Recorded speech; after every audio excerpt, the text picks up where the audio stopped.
in the blank. You're not getting any younger. So just do it. Just do it. Go for it. Go for whatever you've been hesitating on. Just go for it.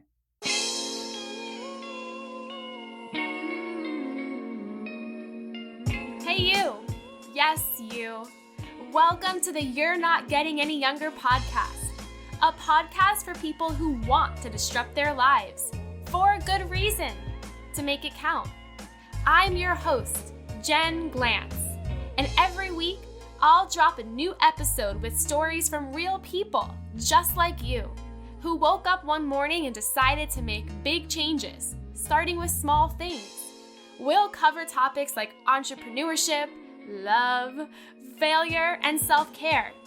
Hey, you're not getting any younger, so let's make this an adventure. Ready?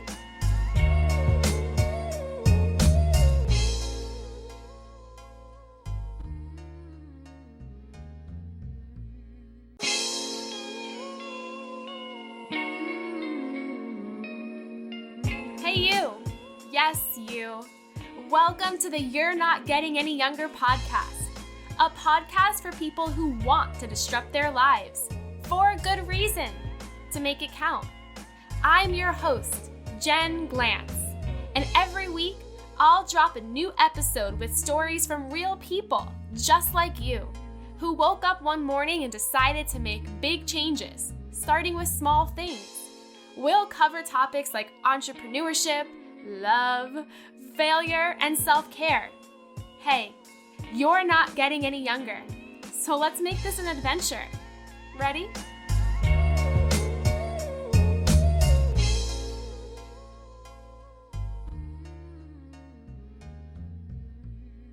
Today's episode is brought to you by Jen and Juice Coaching by yours truly. For the past 5 years, I've worked with over 100 people to help them feel, well, less stuck.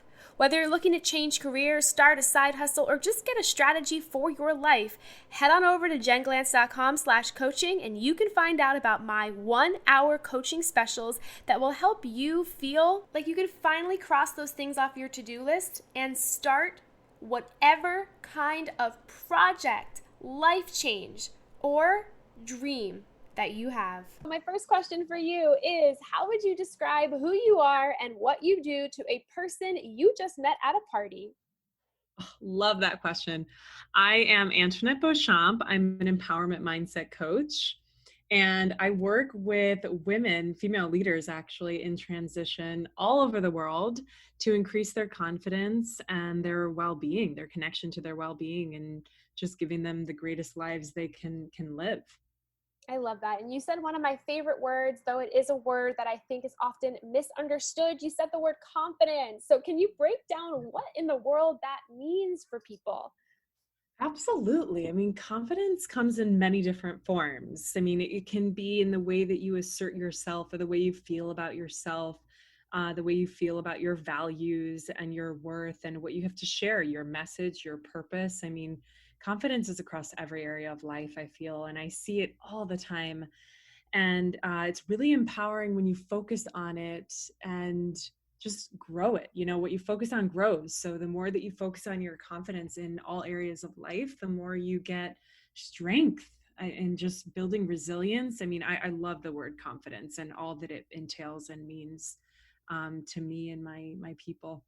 Yeah, I've been talking to so many people right now who, because of the pandemic and just all the changes of life, they're feeling stuck. They're feeling not motivated, but they're mostly not feeling like themselves. And one of the things I keep hearing from people is like they just feel this lack of confidence that they haven't felt in so long. So, really, based on everything happening in the world and how people's lives have really changed, what is a way that people can tap back into that confidence that they might have lost because of a break of routine or just because of the ways of the world?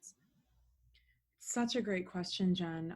Thank you for asking. I mean, a couple tips, actually. I would say the first one is to take some time to rediscover yourself again and what your values are, what you care about, and what you want to be doing. I mean, especially if you've been in any sort of job shakeup or relationship. I've seen a lot of transitions like that happen this year because of the pandemic and just everything that's been going on. And what can you do in that space other than put the pieces back together like you're starting over on a puzzle? And part of that journey is to build a better relationship with yourself, and so self discovery is really important. And then the second thing would be to be mindful and start focusing on what you're focusing on. Where is your attention?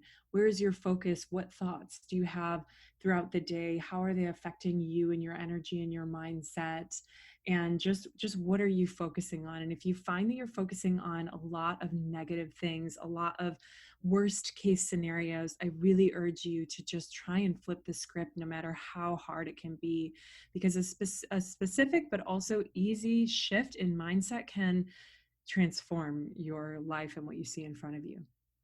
I really like that. And, I'm always curious because I've never been a person to have a routine. I guess I loosely do. I do like the same three things every day, sort of. But do you think mindset is tied into routine? Do you think in order to have, a stronger mindset, a more positive mindset, you do need that routine? Yes or no? It's such a great question because I work with clients on something called intuitive scheduling that I created that was all about flexible routine.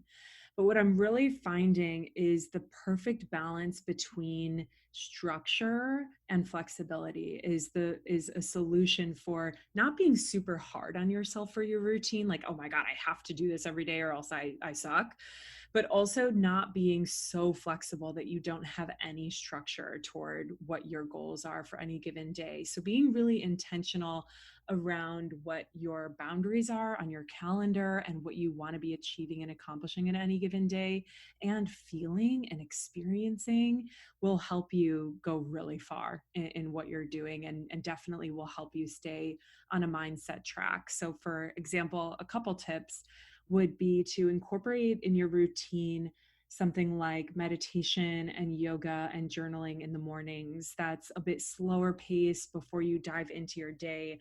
Or if you're someone that is naturally slower and you have a hard time being motivated, then something like a high intensity workout would work better for you in the mornings. But it's definitely not a one size fits all. I definitely see myself often tailoring these practices to what people need in terms of, their levels of motivation and interests and passions, and whether they have a high level of positivity in their lives already or not.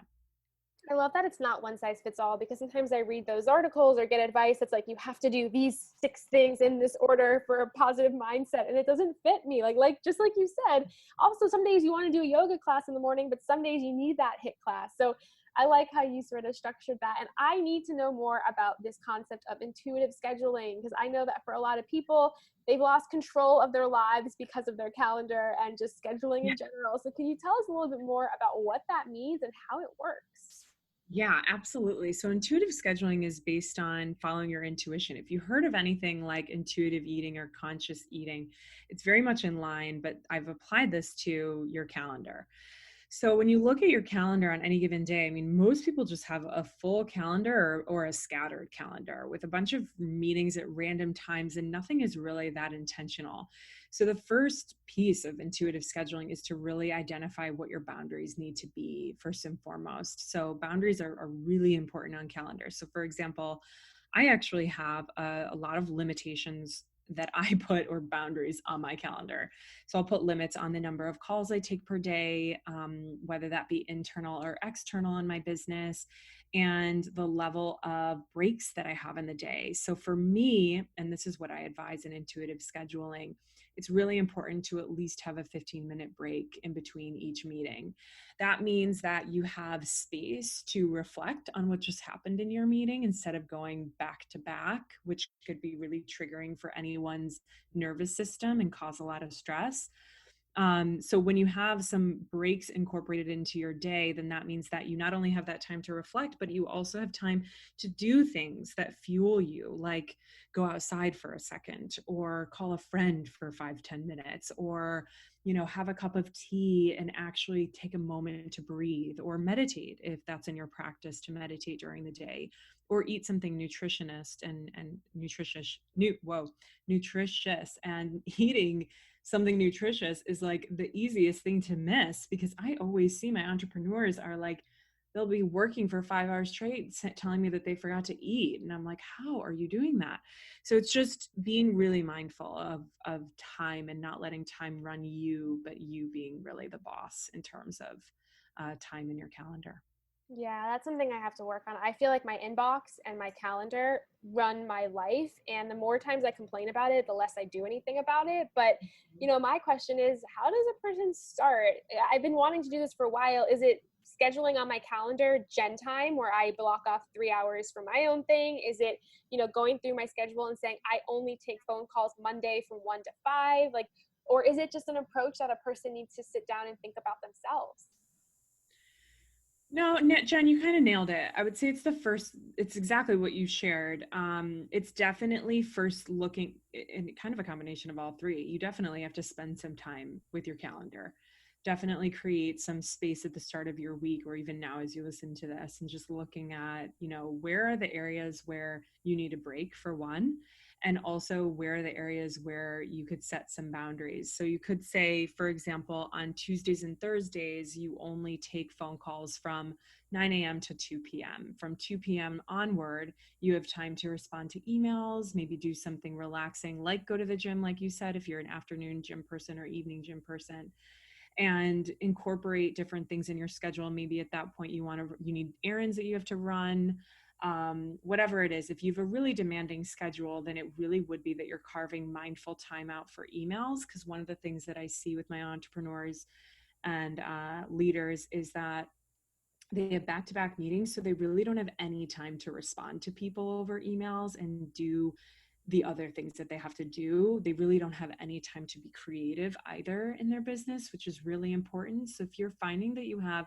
no creative time and no time to yourself and no time for emails, then that means that you really don't have any time left to yourself or to the other areas of your business or your department that you've got to focus on. So shifting this way of thinking of your calendar and not just being available for every single thing every day, but to really set boundaries will be really important. Just exhaling with happiness hearing you say that, because it's definitely something I know I need to get better about. And out of curiosity, this is something that I really feel myself is, do you think there is a tremendous effect on your mindset when you spend quality time with people who have a negative mindset? And I say this because I found that for weeks I was, responding or talking to people in my life who all they did was complain or just really talk negatively, and it brought me down. It made me just in this place I didn't want to be. So do you think that other people's mindsets have an effect on us? And if so, how do we create that space or that pause button to make sure that we're not letting their mindset attach to ours? Great question. Yes, it's absolutely. I mean, it is kind of like, what is that old age saying that you are the five people that you spend the most time with? You absolutely, if you have a lot of negativity around you, then it is so important to surround yourself by positive people as often as you can. Join a community. There's so many communities available out there. Start working with a coach. We have an amazing community myself, and it's really empowering and uplifting. And what I've been doing is being really intentional about introducing people that I work with in the community. Like, you just want to find those connectors that can introduce you with people that are like-minded, that really do value mindset and really do value positivity, and not necessarily on that toxic positivity train, because I know that that's kind of a buzzword right now, where we don't necessarily ignore how someone else is feeling. So I will also add, Jen, that when someone is in a negative space, there has got to be a level of understanding and compassion, of course. And I'm sure that you are already treating these people in your life that way. So there's like this level of compassion, but then also this level of boundary setting where you set a limit to how much you're actually digesting from that person and talking to that person, that maybe the nature of your friendship changes. It doesn't necessarily mean that you stop the friendships or you completely block out these family or friends from your life, but that you have a limitation or a boundary on how much they kind of seep into your mind, and you build I guess I would say like a powerhouse shield around it. It's kind of like, at some point when you practice mindset enough, no matter who is around you and who is saying anything, it really doesn't bother you. You just keep on keeping on, you know? Yeah, and I think that that's so important. I do like that ancient saying of "you are who you surround yourself with," because I have to remind myself of that constantly. And I'm somebody who is very empathetic, so when I'm around a lot of people who are just unloading and unloading and unloading, I eat it up for breakfast, lunch, and dinner, and it becomes me. So I have to really watch out for that. And one of the things I know you work with people on is helping them navigate major life transitions, probably whether they're jumping up in their career or starting a business or all these different things. And life transitions are a huge topic right now as people are navigating new careers or just changing their life because of the pandemic and everything going on. And one of the things you help them do is just, get through that with joy and ease. And I want to just hear from you a little bit about that process of people making these transitions. What's maybe one thing that a person needs to know as they're embarking on a new adventure? Oh, I love that question. You're so good, Jen. Are you a coach? Thank So you. good at questions. So how do I guide them to joy? And what is one thing I would say? You know, I know that some of these transitions are challenging, so I can't fully ignore that. I think first having compassion with yourself is always the number one tip, but then also just have fun as much as you can. I mean, I think in the world of personal development and just the heaviness that's going on right now in our world, it's really nice to shift out of that for a minute and not take it so seriously and just have a little bit of fun with whatever your transition is and more curiosity versus judgment. So if you're judging yourself hard for your transitions right now, just remember that you're not the only one, you're not alone. Other people are experiencing the same thing, and just doesn't have to be so serious. You can absolutely find something in your life that can make this a more pleasant and easeful journey for you. I really like that positivity. And I love the word joy. So I'm glad you brought that up. I think people can look at the transitions in life as joy, even if it doesn't make sense right now. It will, and it will very soon. So I appreciate that. And I want to end this interview like we end them all. So I'm going to ask you to fill in the blank. You're not getting any younger. So just do it. Just do it. Go for it. Go for whatever you've been hesitating on. Just go for it. I love that. This is so incredible. Please tell our listeners where they can find out more about you and all of the incredible things that you are actively doing. Yes, you could find me at Antoinette Beauchamp on Instagram. You can just search my name, Antoinette. It's a mouthful. Beauchamp, Beauchamp, or at abcoached.com. abcoached.com. Amazing. Thank you so much for being on the show today. Yeah, of course. Hey, you. Thank you for listening to the You're Not Getting Any Younger podcast. There are hundreds of thousands of pods out there, so thank you for listening to this one. You can find the show notes for this week's episode up on our website, anyyounger.com. Subscribe, rate, and review the You're Not Getting Any Younger podcast on iTunes so that other ears around the world can listen too. Oh, and join our secret You're Not Getting Any Younger Facebook group, where over 1,000 people are talking about how to disrupt their lives, for a good reason, to make it count. Until next week, all my love, Jen Glant.